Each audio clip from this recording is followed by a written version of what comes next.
nag-attend ako ng graduation ng anak ko, never kami nagkita.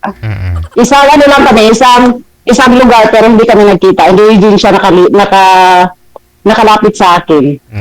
Sige, usap po kayo ni Sir Romeo. Timer, paso. Wanted, sweetheart. Wanted, sweetheart. Hello ma'am, magandang gabi. Magandang gabi dyan sa Pilipinas, pero dito, ano pa lang, 3:30 p.m.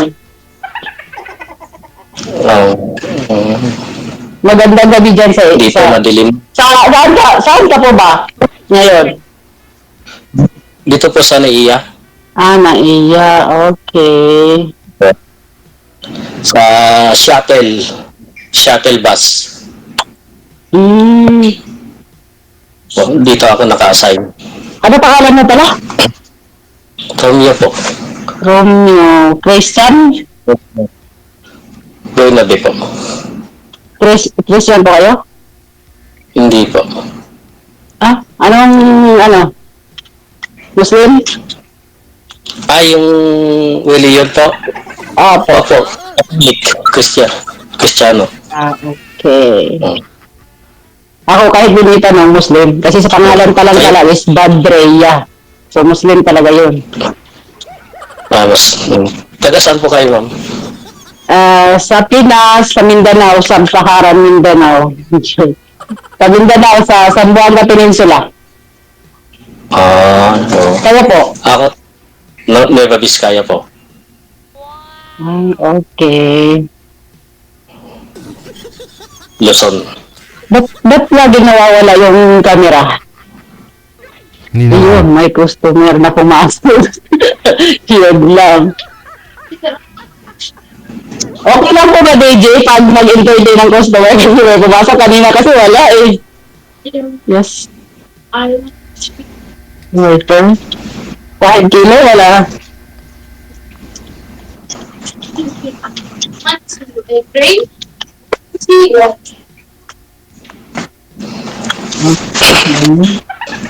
Hala, sorry po, papunsin po talaga kami kanina. Kanina nga ako nanonood kaso wala. Ngayon, may customer na. Ano po yan dyan, ma'am? Bakit mga gold po ba yan? Ano po siya, DJ? Chocolate po. Chocolate. 2, 4, 6, yes, 6, 8, 10, 12, 13, 16, Timing, sir. Pag umuwi ho ito, 21 and 20 silver, right? umuwi po ito si ma'am, sir. Sana total na sana iyakan naman po. Sigurado maraming chocolate yan.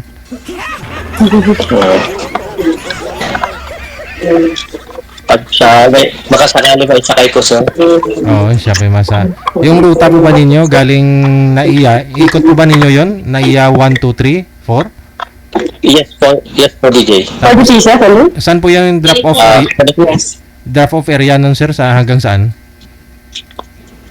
Dito lang po, paikot-ikot lang po sa lahat ng terminal po. Kumbaga may mga nagko-connecting flight o lipat ng terminal, gano'n siya. Yun po, ganun po. Oo, mas okay po yung gano'n, no? Pero may oras po yun, sir, no? Yun po, every 15 minutes po ang kanto ng mga bus. Opo. Kasi di po ba may nag-viral na na sumakay ng Naiya 1 hanggang Naiya 3 po ba yun? O Naiya 3 hanggang Naiya 1 po ba yun? Sumakay sa taxi tapos siningil ng 1,000 plus? Po, bali nangyari po dito yung DJ. Oo. Mga taxi, kaya may inspection nung Nakaraan. Sabado ata yun o Friday, inspection ng mga taga LTO, LTFRB, lahat po, mga taxi. Oo, kasi may nadamay ng mga pulis eh. Ano sabi eh? Ha?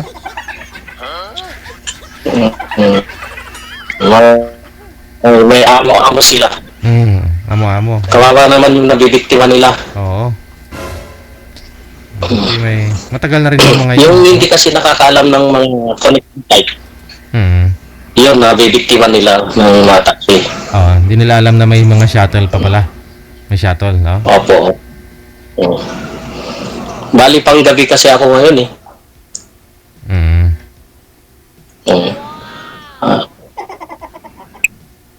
Sige. Ayan na ho, no? Hello, ma'am. Okay na yata.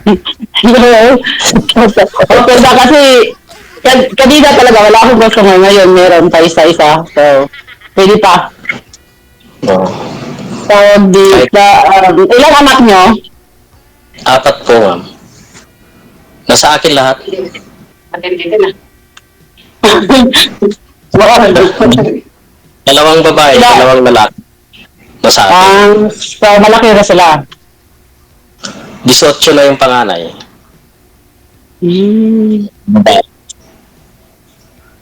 College. So, ako di mo tanungin.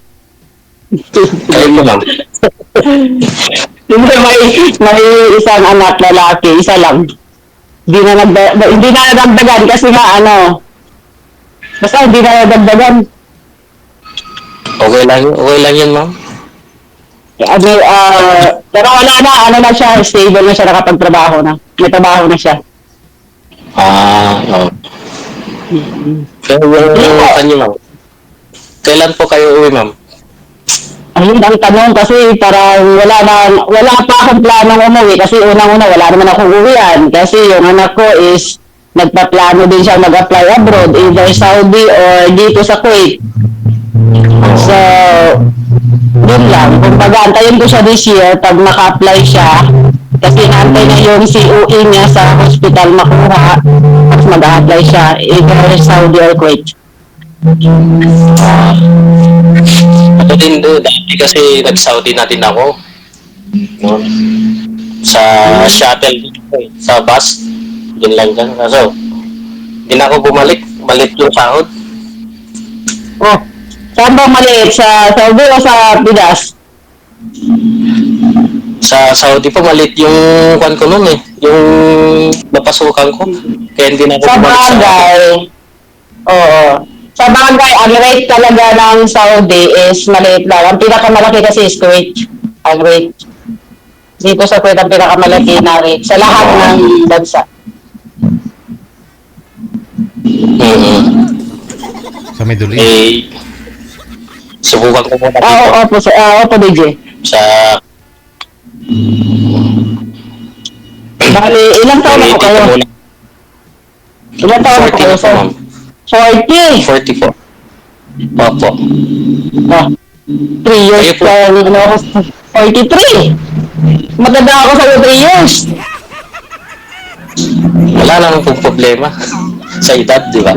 Wala problema sa edad. Edad lang yan. Basta magkaintindihan. Char. Sana nagkaintindihan. Kung hindi, problema talaga ang edad. Hindi problema yung pag-iintindihan. Wala nang problema doon po sa kwan. Basta nga magkaintindihan lang po, di ba? Sabi nga nila age doesn't matter daw. Sabi nga nila, hindi ko lang alam sa iba or sa akin kasi mas okay kasi din yung medyo ka-match mo or medyo yung nasa taas, mas mataas din sa akin. Pero yung nasabi mo, depende din, di ba? Depende sa diskarte. Kasi masubukan ko din yung mas bata. 10 years ang agwat. Wala. Mas lalong hindi magkaintindihan. Kaya mas maganda yung may edad. Kalimitan talaga sa mga naririnig ko ganyan. Pag sabi nila yung mas bata sa'yo, tapos ganun, parang hindi magkakaintindihan, parang hindi nag-work ba? So, mas hinahanap nila, mas matanda sa kanila, ganun. So, mag-work talaga kasi mag-a-adjust yung matanda. Ganun. Hindi, yung kan kasi, yung sa akin lang naman, bilang lalaki, mas gusto ko yung mas edad yung babae. Kasi,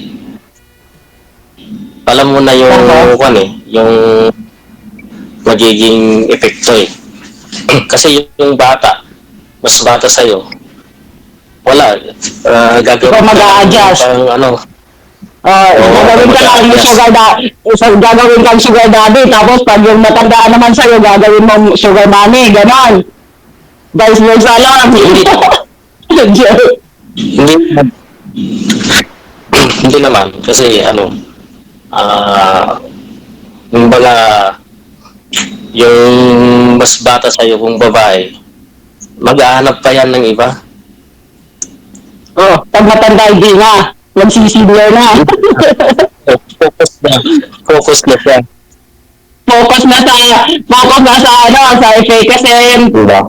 at saka ibang ibang talaga mag-focus na talaga pag matanda sa'yo, pag 40s na, mag-focus na talaga yan sa mga efficacy, ano pa ba yung iba? Yeah. Hindi naman siguro. Saan pala yung mo? Saan pala yung Talaga, ina ng mga anak mo? Pagkaalam ko, nasa Saudi siya eh. Pagkakaalam mo, so wala ka palang update. May update ka Wala. pagkakaalam. Ilang years na kayo? Ilang years na kayo hiwalay? That 2 years. Ano lang. Bago lang. Bago lang. So, anong dahilan? Naghiwalay kayo? Hiwalay hiwalay na po ba kayo, sir, bago siya? Oo nga, hiwalay o baka ano pa lang? Hindi, I mean, hiwalay na po kayo, sir, bago siya nag-abroad? Oo nga. Tama, Beiji. Hiwalay na ba kayo nung nag-abroad na siya or hiwalay kayo ano pala yung question? Naghiwalay kayo nung nasa abroad siya or naghiwalay kayo nung wala pa siya sa abroad? Bali nung nandito, nagkakalabuan na. Ngayon, ang ginawa ko, kasi pilit niya na aalis siya. E di ginastosyan ko siya. Tapos 1 month pa lang, nakipaghiwalay na siya dun. Ganun lang. Plano talaga niya na makipaghiwalay na. So plano na makipaghiwalay para mag-abroad. Hindi, mag-abroad para makipaghiwalay. Ewan ko sa kanya kung ano yung kanya. Plano niya kasi nung nandito siya, talagang lagi na kami nag-aaway, ganyan. Tapos sabi niya, mag-abroad na lang ako. Sabi niya, sige kako, pinayagan ko. Ngayon, 1 month pa lang siya doon, nakipaghiwalay na. Okay. So, ibig sabihin, nasa abroad na siya 1 month, nakipaghiwalay.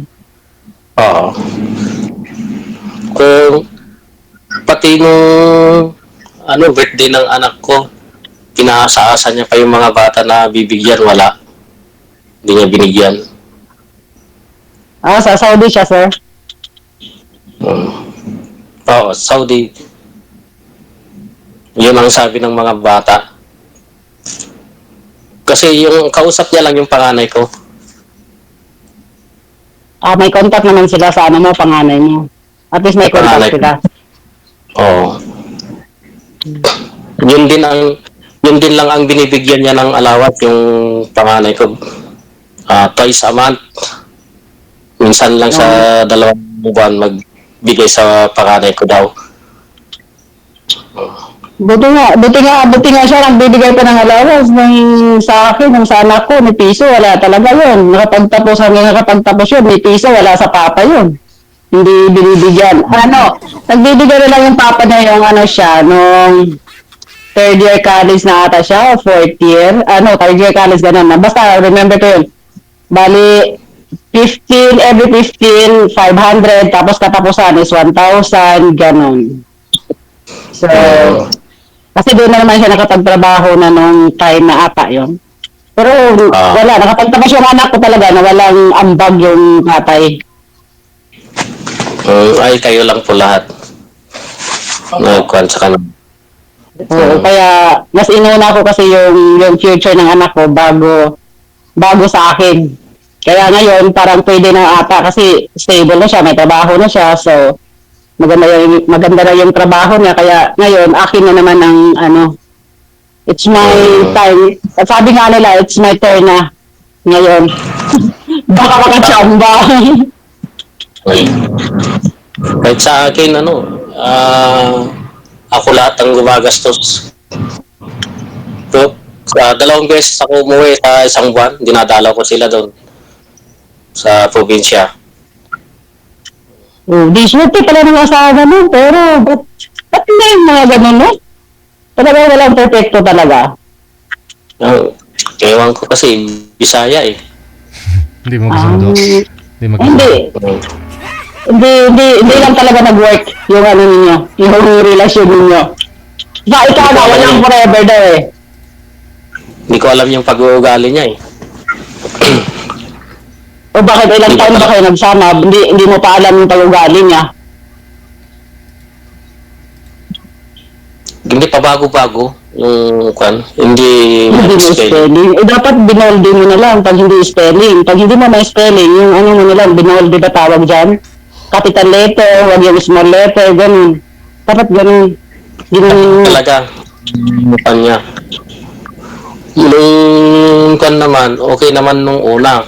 Habang tumatagal kami, wala. Ganyan na, iba na siya. Tapos, nung nasa Saudi din ako, walang naipon. Nagsusugal. Nagkupan na siya nun. Ayaw niya mapagsabihan. nagsusug- Ganyan. Nagsusugal siya, tapos umiinom din siya, sir. Okay, hindi ayaw naman nila sabihin, pero yung nalaman ko talaga, yung nagsusugal siya. Ah, hindi. Pag nagsusugal, may tendency din yun, nagiinom, ganun. Pero hindi rin natin alam. Ano ko lang yun, ha?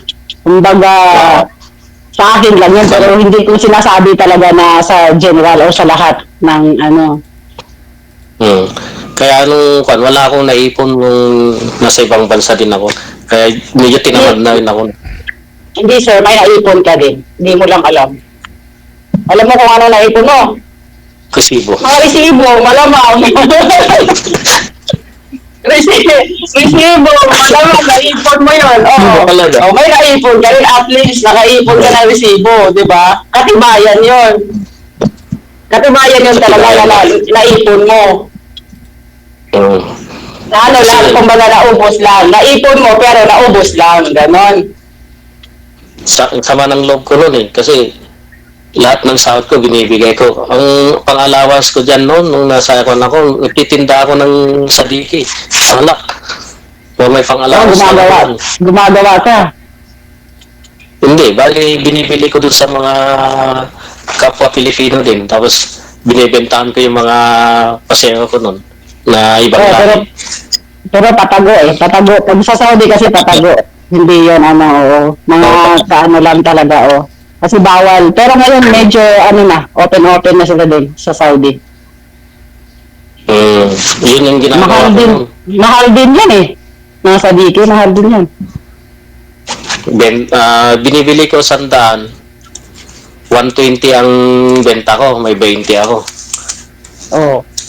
Di okay na. Pero ano siya, Saudi Riyal ba yun? No? Oo, Saudi Riyal. Pang-allowance nun. Survive na, pangkubos-kubos lang yun, sir. Survive, pangkubos yun. Tapos, bilhan mo ng, tawag ito, itlog-itlog, ganun. Alam mo naman yung kubos, di ba? Oo, yung kubos. At least, bibili ka ng kubos, tapos mag-fry ka ng itlog, lagyan mo ng kamatis, so survive. Ganyan ang OFW. Yan, hindi nila alam yung pagod. Tapos sinusugal lang pala. Iyon. Oh.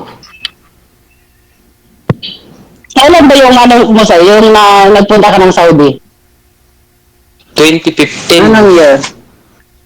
2015. 2015. Hmm. Ilang taon ka sa Saudi? 2.5 lang ako eh. 2.5 lang. Hindi ka talaga nakatiis sa Saudi. Hindi ka nakatiis dahil wala kang ipon o hindi ka nakatiis sa lamig o sa init ng Saudi. Hindi kasi yung sahod mababa. Kaya maghahanap sana ako ng mapasukan na iba noon. Nung finish contract na ako. Magdudubay sana ako noon eh. Kaso, yun nga, tinamad ako. Gawa ng wala nang pala yung mga pinagpagawan ko. Walang ipon, walang kwan. Kumbaga nawalan ka ng gana. Oo. Nawala akong gana. Tapos, ang papayat ng mga anak ko na dinatnan ko. Gawa na ng signal mo. Ganyan, kasi kulang sila sa pagkain na. Yun, kaya tinamad ako Nakachamba. talaga. Nakachamba ka, sir. Nakachamba ka na yun. Nakachamba ka na yun ng anak mo. Di ba? Mm. Ano ba ba gusto ko yung tanong? Para ako na nagtatanong, sir, ah. Para ikaw hindi ka nagtatanong. Wala ka nagtatanong.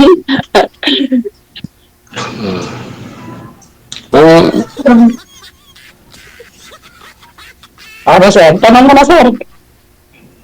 Kasi wala pa ako gusto ka rin. Pag may gusto ka na, maugot pa yung tanong mo. Kailan kayo last umuwi, ma'am? 2023. Hindi matagal-tagal na din, ah. Point Airways yun. Tapos nag-terminal din ako ng ano. Terminal 3. O, diba? Hindi mo nakita. Nakita. Sayang, matagal na kasi akong gustong sasali dito. Kaso, pero yung sabi ko nakakahiya naman. At saka, hindi rin, kaya hindi rin ako sumali dito dati. Kasi naisip ko, saka na lang talaga ako kumbaga sabi nila is maglandi-landi. Pag sabi ko, makapagtapos na yung anak ko, tapos stable na.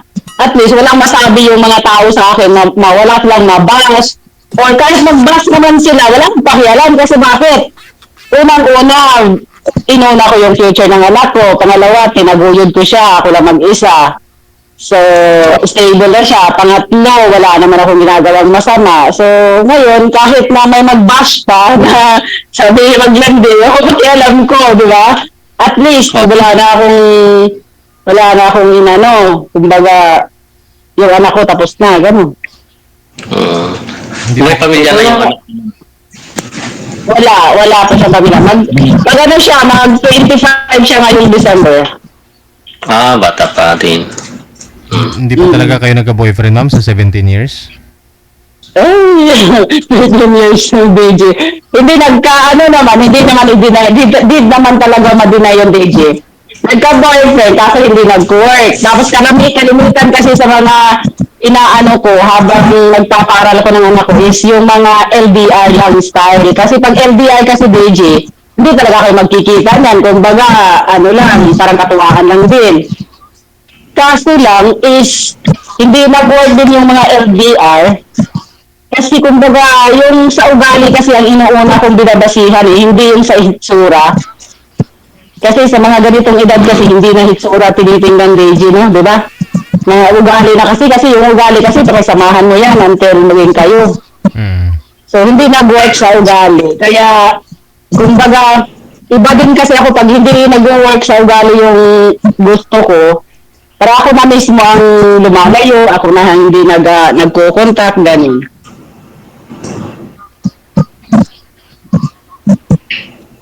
Wow. Tama. Kasi yun talaga yung tawag ko dito. Sa 13 years. Oo. So, ano pang tanong mo? But, yung kan ma'am, may bahay kayo na kwan ng asawa mo. Wala. Kasi nung naging kami, bali, parents niya ang bumubuhay sa amin kasi bata pa ako nung nag-asawa ko, maaga nila akong pinalandi talaga. Talaga. Tapos, nag-aaral pa ako nun, second year high school. So, nung kinasal kami, parang parental kami na pagkaano ba? Tapos, nung kinasal kami, nag-continue pa rin ako, nag-aaral pa rin ako sa second year high school. Tinapos ko yun hanggang na nanganak ako, 6 months yung anak ko, nag-continue ako second year, hanggang college natapos ko yun. So, hanggang hindi man siya nagbago, kumbaga 11 years kami nagsama, hindi pa rin siya nagbago, tapos ganun pa rin, parang lumalala pa rin.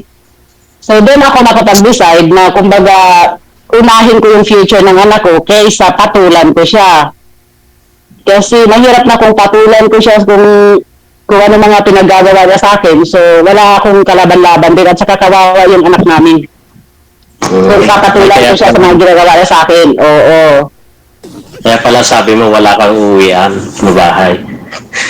May uwian naman akong bahay. Bahay ng parents ko. Malamang. Yung kumbaga bahay namin na mag-asawa wala. Kasi nga, doon kami binuhay kami ng parents niya. So yung anak mo ngayon, ma'am, nakakanino sa parents mo o dun sa Oo, nasa parents ko ngayon. Nasa parents ko. Wow. Nasa parents ko, pero ngayon, ano na sila, kumbaga parang vibes na sila, nagkikita sila kasi nga yung hospital na pinagtatrabuhan ng anak ko is hospital din na pinagtatrabuhan ng tatay niya kasi security guard yung tatay niya. Nakikita sila. So, nagkikita sila din. Lagi naman sila nagkikita, pero nung wala pang trabaho yung tatay na pati yung anak ko din, nag-aaral pa, kumbaga wala lang, isnab-isnab lang yan, parang hindi nila alam ang isa't isa, pero ngayon, nagkikita na sila lagi-lagi. Pag naka-duty yung anak ko, tapos siya security guard, so nakikita na sila. Depende sa duty nila.